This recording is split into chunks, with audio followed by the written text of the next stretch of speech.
L'animateur vedette de radio Coé a déposé plainte après des accusations de viol dont une sur mineur révélées dans la presse la semaine dernière. Alors pour parler de cette affaire, son avocat qui sera avec nous dans quelques instants pourra répondre, nous expliquer la contre-offensive de Coé. Mais avant cela, retour sur la chronologie de cette affaire avec vous, Fanny Wegscheider.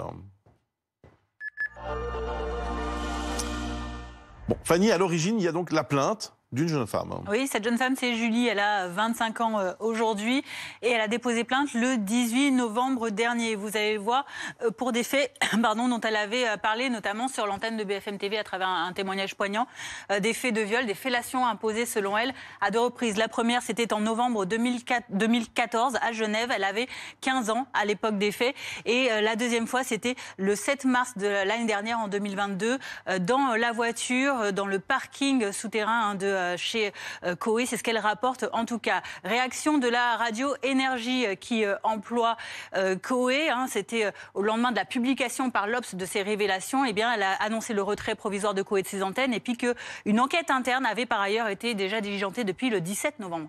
Quelle est la réponse de Coé donc dans tout ça ? Alors Coé, le même jour, le 22 novembre, a aussi publié sur son réseau social X un message en disant qu'il ne prendrait donc pas l'antenne en accord avec la radio et qu'il avait les preuves, dit-il, de son innocence, que ses avocats allaient saisir le parquet de Nanterre.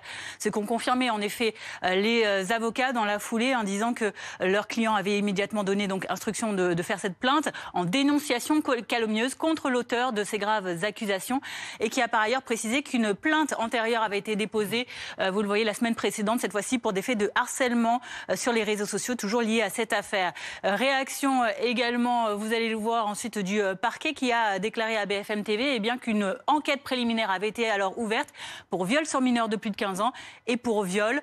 Autre réaction, donc vous le disiez, la plus récente hier de la défense de Coé, c'est que, dans ce communiqué, officiellement, une plainte a donc été déposée auprès du parquet de Nanterre pour tentative d'extorsion, vous le voyez, en bande organisée, mais aussi de dénonciation calomnieuse, de faux et usage contre personnes dont non dénommées, mais qu'aussi des preuves matérielles allaient être mises à la disposition de la justice pour, il espère, l'ouverture rapide d'une enquête. Merci beaucoup Fanny Wegscheider pour ces précisions.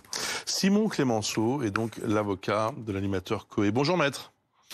Et merci de nous rejoindre en direct sur BFM TV. Pour commencer, peut-être le plus simple est de dire que votre avocat, si j'ai bien compris, nie tout en bloc. Oui, il conteste totalement les accusations qui sont portées contre lui.